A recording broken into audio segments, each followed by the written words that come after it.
Hey everybody, it's Andrew Martin coming to you with a new video on Thursday, November 17th. Happy Thursday. Happy November 17th. Happy almost Thanksgiving for those of you in the US who celebrate it. Man, it has been a crazy couple of weeks, hasn't it? Since I recorded my last video, so much has changed. And I'm not just talking about the obvious change of the election in the US. Don't worry, this video is not about that. I am not here to endorse or, condemn or condone or whatever any candidate.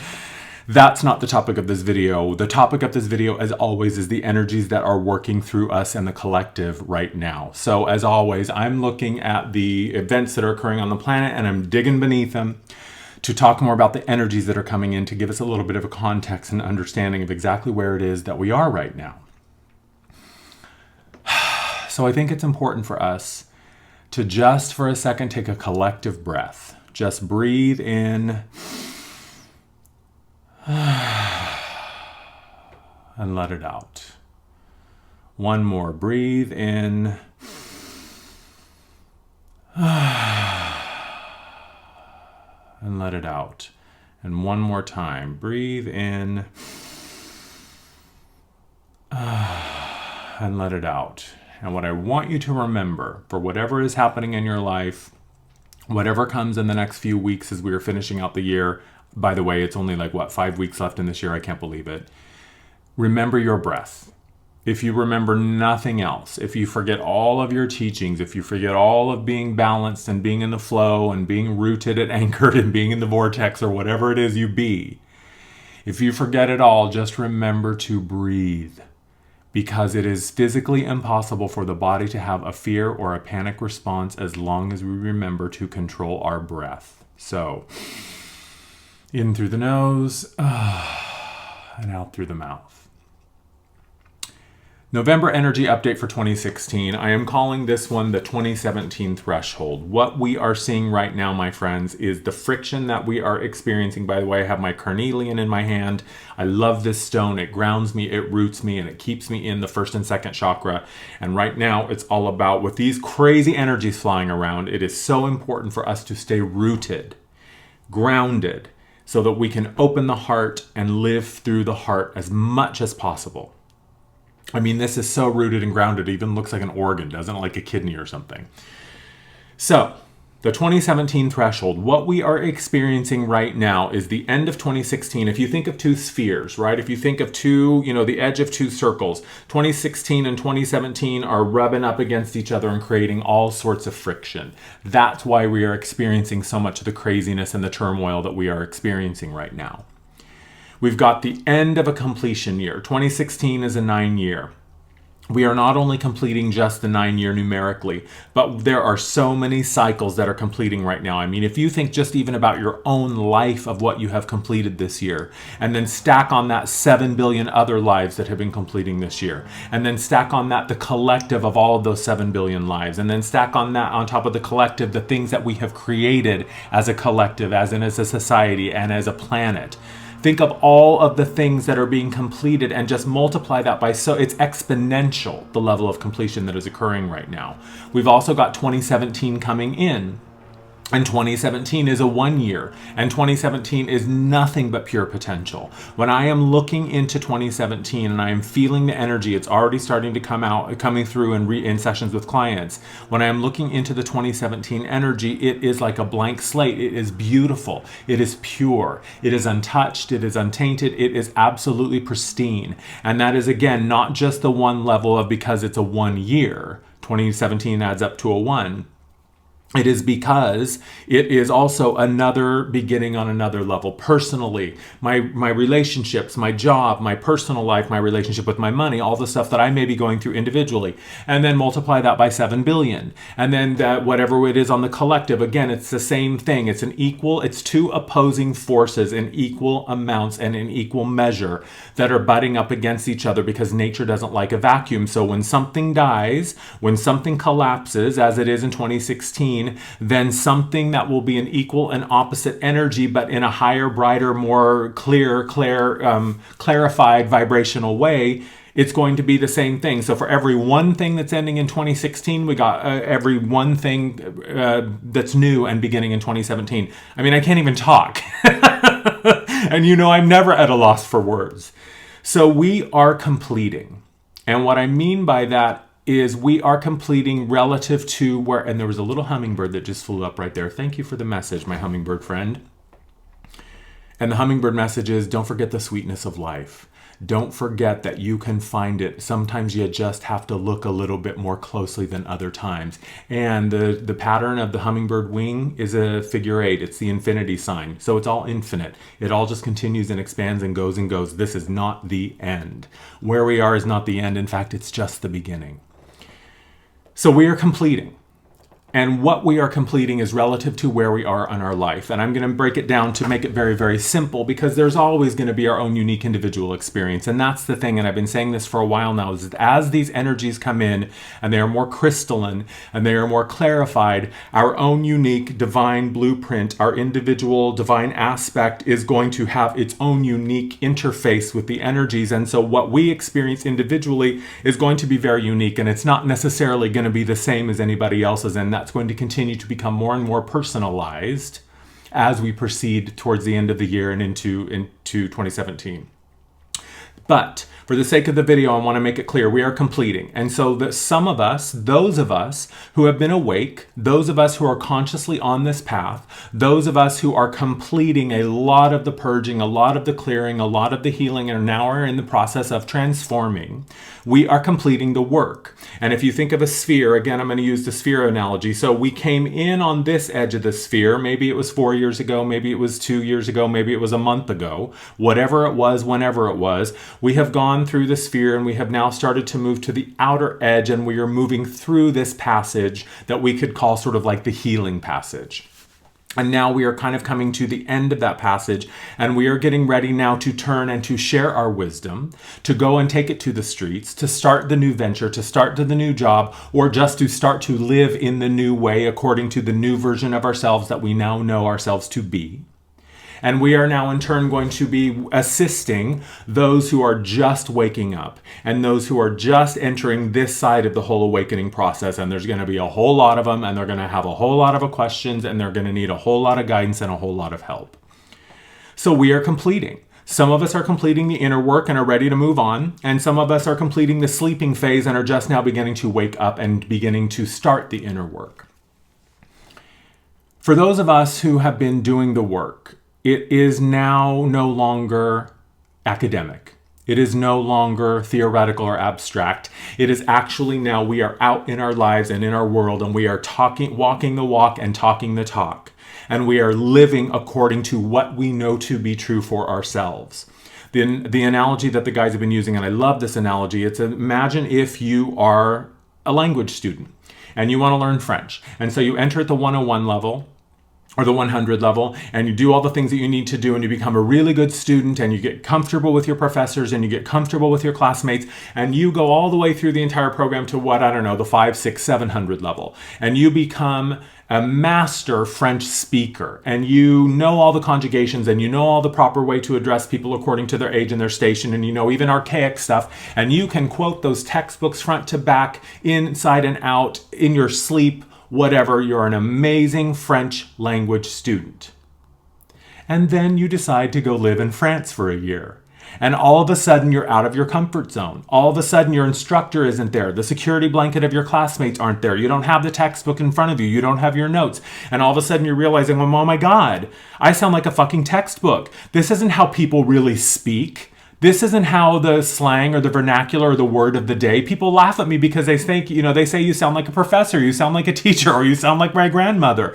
So we're starting to realize that everything we learned now must become unique to us, and that we get to decide, okay, of all the tools that I know, only I know what really works for me. Of all the methods that I learned and went through and understood, and all the reading and the videos that I watched and the books that I read and the classes that I attended and the healings that I underwent, only I know what actually is practical now and what works for me. But here's the important thing to remember. We have the ingredients we need. We have the ingredients that we need. And I had a session with a woman yesterday, and the image that they showed me was, it's like a spice cabinet. You have some spices that you use once a year when you make the pumpkin pie, or once a year when you make the turkey stuffing. and you have the spices that you use every day, your salt and pepper and your garlic salt or your lemon pepper or whatever it is that you use all of the time. It's the same thing now with the tools and the teachings and the understanding that we have as students of spirit who have now been walking this path. We have what we need. It's just we don't know how we're going to need it until we show up. This is what I've been saying is all you got to do is show up and trust that you have what you need. And if you don't have what you need, then trust that you will be given it prior to or with enough time when you arrive to get a really clear understanding of it, or at least a working understanding of it. We are moving towards the threshold of 2017, and anything that is left over from 2016 cannot get through. It's like a metal detector. Can't get it through. Can't get it through. Empty your pockets, empty your wallets, empty your bags, empty your mind, your heart, your body, whatever it is. We are being called to really get down, and many of us are going through another level of physical purging, and this is something that I have been experiencing. And many of us, it is being triggered through density. I've talked about this before, how energy comes in as a wave, right? It comes in as an idea or an inspiration or an insight or an epiphany. It's just the idea. It's it's the genesis of that inspiration and that idea. It's the genesis of the creation. And then the light starts to slow down and it moves from a wave to a particle and it starts to move through the density. And as it moves into the density, it slows way down, so that it can work through the density of the body while still maintaining the integrity of the body, even if that means that it's uncomfortable. And I myself have been having physical experiences, physical symptoms in my body that I haven't experienced in months or years. I mean, it hasn't been this physical for me in a long time. I mean, I'm going back to the early days of my awakening in 2012, even way back in 2005, when I was like, what the hell is going on with me? Am I dying? What is up with me? I mean, it was just distress inside and out from top to bottom. And every time I would go to the doctor and say, nope, nothing's wrong. You're fine. Just drink more water and whatever. So don't despair. Trust me, do not despair. It doesn't mean that you're broken. It doesn't mean that you've forgotten how to do stuff. It's a couple of things are happening. We are completing and we are beginning. It's 2016 and 2017 creating this friction. So on the one hand, we see the vision. We know what's coming. We're ready to do the work and we're figuring it out. Even though we may be out in the mix of things and we're realizing like, oh shit, I don't know how to use this, or I don't know. What did my professor say? Or what did that class say? What did I learn in that workshop? Trust me, you have it. And then also at the same time, we're coupled with this physical response that we're having to these energies and another level of purging and letting go. And we're thinking like it's all falling apart again. No, it's not. Whatever is left from 2016 cannot go through to the pure potential of 2017. 2017 energy is pristine. It is pure potential because we are learning how, and now more than ever, are creating in the moment from the flow, because that's all there ever is anyway. The idea of time is becoming so much more elastic. The idea of time is becoming more and more irrelevant, and we are beginning to live more and more outside of time than we ever have before.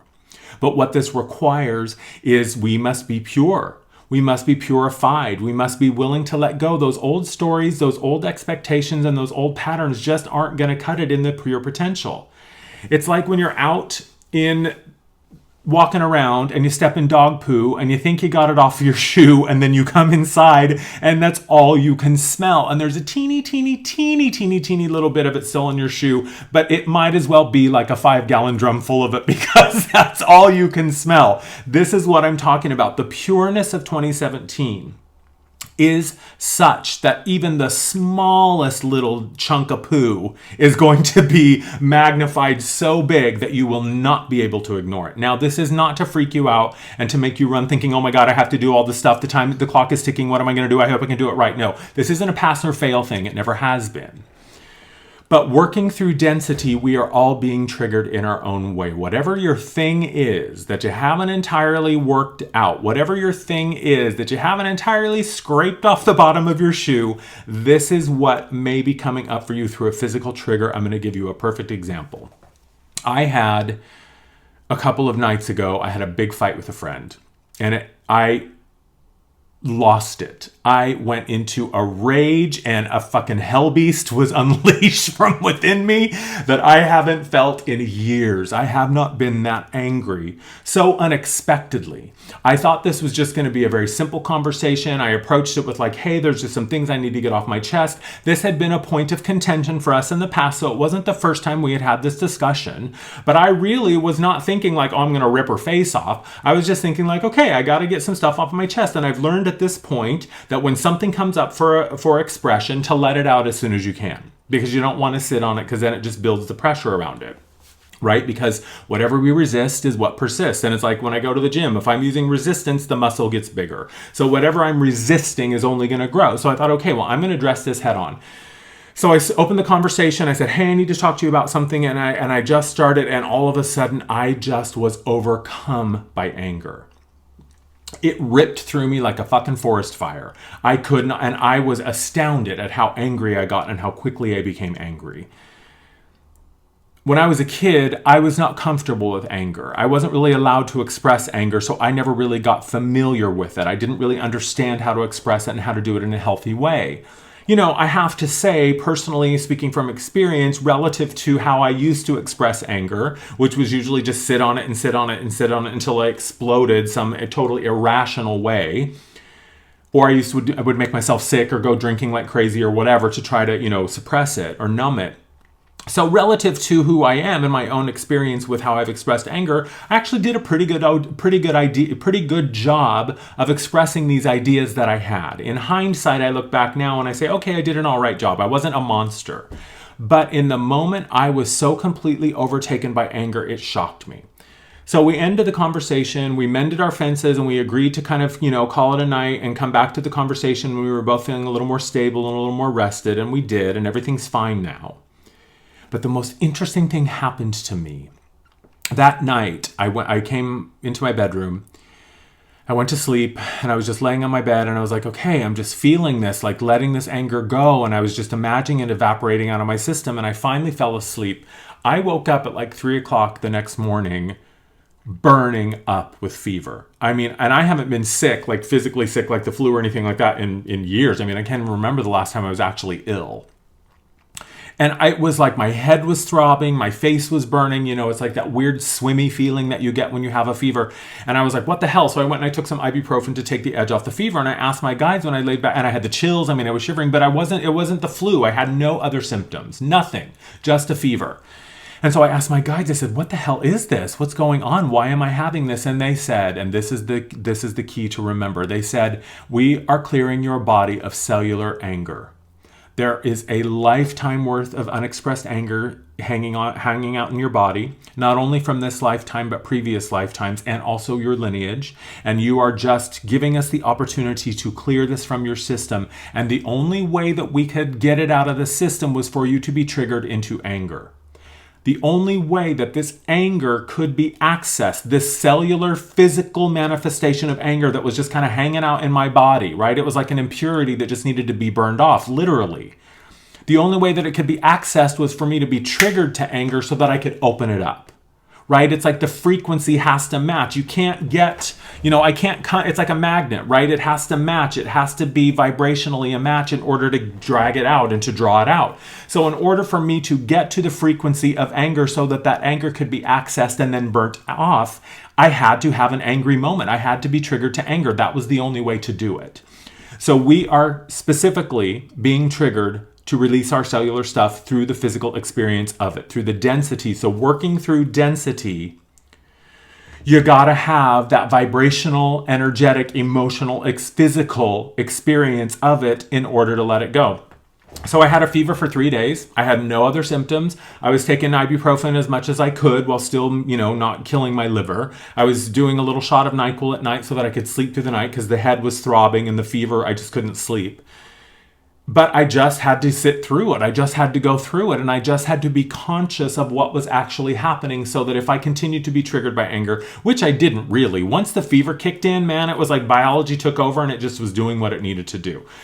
So because anger was uncomfortable for me, that's what I was triggered to release. So many of us are having the same experience. I have a friend that she had the same thing. She had some issues around sex, in a previous part of her life, and she thought that they were all released until she had an experience with her current lover that triggered a whole bunch of old stuff for her, and it was completely out of left field, and she had no idea that it was coming. And she had an emotional experience for the next 48 hours that took her back to that place. But this is what I'm saying is whatever your thing is, when you find these things that are kind of popping up and exploding like a landmine in your experience, don't resist it. Now, of course, don't go flying off the handle and do something that you'll regret. Maintain a presence of mind and an awareness. And thank God I have the experience that I have to learn how to stay in my observer mode. Even in the heat of that anger, I was still able to say, okay, don't say anything you'll regret. Don't go ugly. Don't get personal. But it allowed the anger to be released from my experience. We are also finding things shifting and, timelines are still shifting. Timelines are still settling. Things are still completing and new things are coming in. And again, it's this overlap. It is this sense of, oh my God, now all of a sudden I have to do all this healing and releasing, but I know what the vision is. And I thought I was on my way there and I thought I was getting there. And all of a sudden I'm just stuck. Many times what we're experiencing now is we are being held back because what we're moving towards or what is calling us forth isn't quite ready yet. So just because you're not seeing the dream unfurl in the way that you thought it was going to or in the way that you thought it was moving doesn't mean it's still not going to happen, but we also need to maintain flexibility. And here's my plot twist. I was dead set on San Francisco. I thought that San Francisco was where I was going to be moving, and if you've been watching my last couple of videos, it's all I can talk about. I went back to San Francisco. I lived there for 4 years. I went back in September for my birthday. And I just had a beautiful, wonderful moment of realizing how much I loved the people that were there, how beautiful it was, the weather, the architecture, everything just spoke to me in a way that I thought, God, I would just love to be back in San Francisco. And so I had set my heart on moving back to San Francisco. Well, a couple of days ago, I traded sessions with a friend of mine. And to be perfectly honest, in the meantime, while I was, moving towards San Francisco and trying to conjure up the vision and feel the way into it and imagine the life there and start to breathe some life into it, there was always something in my gut that said, I don't know, dude, I don't know if it's going to happen. Are you really sure? And I thought that it was just my ego. I thought it was just my mind being resistant. And I was just like, okay, whatever. It's not that big of a deal. On Sunday, I traded sessions with a friend, a colleague, and a friend who I absolutely love, and her Katya Turner at the IndigoDiaries.com. Check her out; she's amazing. She's on Facebook, and she also has a website. And we trade sessions from time to time. And so we traded sessions on Sunday, and I started talking about San Francisco, and she kind of got this look on her face. It was like, oh, and I was like, what? And she was like, I don't want to burst your bubble. And I was like, well, what the hell are you talking about? And she said, I don't see San Francisco for you. And she said, and ever since you've been talking about it, I haven't seen it. She said, I see New York for you. And I was like, what the hell are you talking about? New York? I lived in New York for about 7 years, from 99 to 2005 or 6. I was there. So about 6.5 years I was in New York. When I left New York, I was broken. I felt I had failed. I had my tail between my legs, and I thought that, I just left. I was so in debt. And if you've heard me tell this story, I won't bore you with it again, but just needless to say, 2005, when I left New York, was a really low point for me, and I never anticipated that I would ever consider moving back there. I had gone back several times for work, but I never thought that I would ever live there again, because I was still holding the story of my previous experience in New York. So bear with me. There's a point to the story, I swear. So Katya and I were talking about this on Sunday, and I'm never one to live my life or make a choice just because someone who's giving me a reading tells me that I should or that that's what they see. And I always encourage even my clients to say, hey, you got to sit with it and let it resonate as true for you. And if it doesn't, then discard it.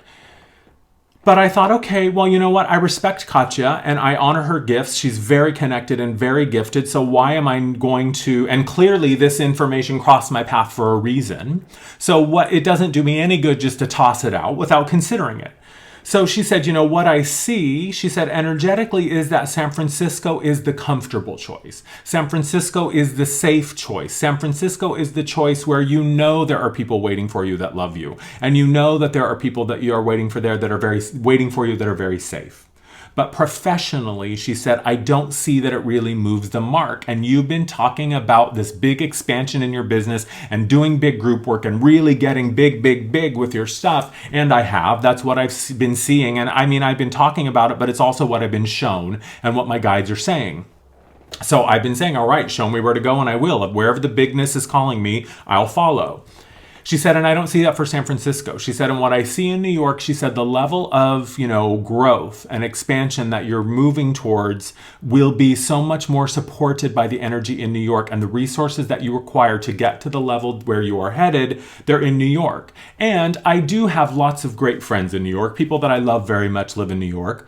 But what I realized, the more that I sat with it and the more that I tuned into it energetically, the more it felt like the truth, the more it felt like, yeah, actually, New York could be a very, very viable option. New York could bring to me the exposure and the connections and the resources that I require to move into this next big chapter of my life.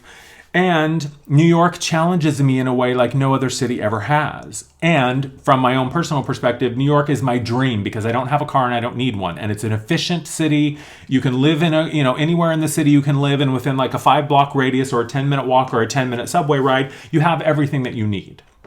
And I love that about New York City. There's so many things I love about New York. And there's so many things that I love about the East Coast energy versus the West Coast energy. What I do know for sure is that my chapter in Seattle is complete. I'm just waiting for the path to open up that takes me out of here. But I wasn't entirely sure that New York was the answer, and I wasn't entirely sure that San Francisco wasn't the answer, so I sat with it for a couple of days. And this is where my own teachings and understandings of what I know to be true and how to gauge my way through my life became very, very important to me. And the more I feel into New York, the more it feels like the right match. And I don't have any of the resistance in my gut that I had when I would think about San Francisco. New York feels surprisingly effortless. It feels like it's just going to open up and it's going to be like a slip and slide, and I'm just going to slide right in there. So I don't know what that means, but what I do know, and this is the point, if we cannot carry the past, we cannot carry the old stories with us into the potential of the new experience. Because over the past couple of days, I've been remembering so many things about my New York experience that I haven't thought about in years. I left 11 years ago. So I am remembering things about New York that I never even had thought about in years, remembering old memories, old things that don't feel so comfortable, but I'm willing to sit with them and let them go. And what I'm realizing is New York is a beautiful opportunity for a completely new experience, but with the understanding of what potentially lies in New York. So we can take the wisdom of our previous experiences with us. We can take the learnings that we have gotten from our old experiences in our past, but it's about letting the fear and the doubt and the old broken ideas about who we were and who we used to be and what we deserve and what we're worthy of and what we're capable of, and letting that go. And I'm also very clear on the fact that one of the reasons that I got into so much trouble in New York was I had a very clear intention for my professional life. That's when I was a makeup artist, and my dream was to be a big makeup artist, and I achieved that dream. But I had no clear intention for my personal life, and so I was still seeing the two as separate, which is what Spirit has been talking about all year, is that it is about, and this is the emotional architecture, it is about creating a vision for our lives that is holistic. What do you want your life to be made of? Not what do you want your career to be made of, and maybe your personal life or vice versa. It's not about cherry picking from your experience. It's about saying, I want to be happy, self-employed, and helping people, or whatever it is, and I want that to be the entirety of my experience. And happy means that some days I don't work, and I'm really happy when I don't work, and that I live in a city that supports me in that happiness, and that I have friendships and relationships that support me in that happiness, and that I have the financial resources that I need to live in that city through being self-employed and helping people. Do you see me? All of these things matter, and all of these things are important. So let these things that are coming up for your completion and coming up for your awareness through the end of the year to occur. Let them open up within you. Let them show you where you still have a little bit of fine-tuning and still a little bit of awareness and attention to give to these aspects that still need a little bit of love, and let them show you what they can show you to set you up for success in 2017. And whatever that is, let it happen. Another quick thing that I'll share with you, what I'm also dealing with financially, is getting really, really clear on my financial picture. And working with a financial advisor has been very rewarding and very illuminating and very empowering, but also it's a total fucking pain in the ass. I don't want to go through my financial documents again. I don't want to have to revise my budget again. I don't want to have to track every single transaction in my budget app that I found on my phone and for my laptop again. But I am, because I know that this is moving me towards the things that I desire in a way that is sustainable. Right? This is what I talked about in that Tools for Transformation playlist. There's 3 videos. Is it sustainable? Part 1, 2, and 3. And this is me walking the walk and talking the talk and saying, look, I don't have to like dealing with my finances. And trust me, as soon as I have a very clear picture of my financial life and I'm able to manage it successfully on my own, I'm going to find the money in my budget to pay someone else to do it for me. I will always be the one signing on the dotted line, signing the checks. The buck will always stop with me, but I don't want to manage the day-to-day. And I don't have to if I don't want to. But what I do need to do is get rid of all the old ideas and the old beliefs and the old stories and the old patterns that don't serve me anymore, so that when I step into 2017 with the relationship with whatever it is, whether it's my job, my personal life, my friendships, my relationships, my money, where I live, what I do, whatever it is, I will be allowing the pure potential of 2017 to let me see that anything is possible. And that I don't have to walk through the door of 2017 with poo on my shoe and let that little teeny tiny bit just ruin the whole experience for me. So let yourself be triggered. Let yourself feel whatever emotional thing you need to feel, because it's necessary. It is literally being purged from the physical body. And it is also making space for the lightness and the clearness and the emptiness that we are going to be and we are going to need as we move into 2017 as vessels for our own spiritual self. This is the whole thing. The emergence of the divine human, it begins when the divine self asserts itself into our experience and says, look, I'm raising the bar on everything. And anything that is less than this cannot stand. And it's your work to deal with it. And yes, I will cooperate with you. Yes, I will co-create with you. Yes, I will be in a reciprocal relationship with you. But I am not willing to indulge your old, small, limited, minimized beliefs of who you are and what is possible, because it's just not true. Who you are is divine and infinite, and your divine aspect knows that, because your divine aspect is that, and your divine aspect is really who you are. Let's not forget, the human experience exists as a means for the divine to grow and evolve and expand. We are the divine that chose our human experience. We are not here as a punishment. We are not here by default. And everything that we are experiencing, whether it is good or bad, wanted or unwanted, whether I'm on the path or not, there is still value in it. So stop judging it as something that I don't want or I do want, or this is a good thing or a bad thing. Just let it be what it is and find the value. And trust that as we accelerate through the end of this year, and it's going to be over like that everything that is coming up for our time and attention, there's a purpose, there's a reason, and there's value. And as long as we stay grounded, rooted in the now moment, with the heart open, and stay out of the head as often as we can, and get into the heart at least as often as we get into the head, and let ourselves be guided forward by it, no matter what opens up before us, we've got it. We can manage it, and we can do it together. So we unify within ourselves, and that's how we unify amongst each other. And eventually it's all just a fucking sitting around the campfire with s'mores and kumbaya. So now I'm saying, if you have any insights or any scoops on a place for me to stay in New York, line them up, because it looks like I may be making a trip back to the East Coast sooner than later. Thank you as always for watching. Go to my website, thelightones.com, subscribe below, go to my Instagram, thelightones.com, Facebook, thelightones.com, book a session with me. I have, through the end of the year, lowered my rates. So if you weren't able to afford a session with me at my previous rate, I have lowered them and made the adjustment that through the end of the year, I'm going to be doing a reduced rate. So my readings are more affordable now.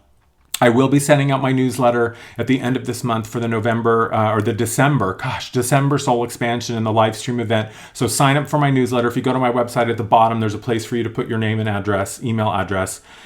I promise you in 60 minutes or less that I can help you find some clarity and help you start on the path to your own self-empowerment. That's it. I love you. Have a happy, happy Thanksgiving. I'll talk to you soon. Bye-bye.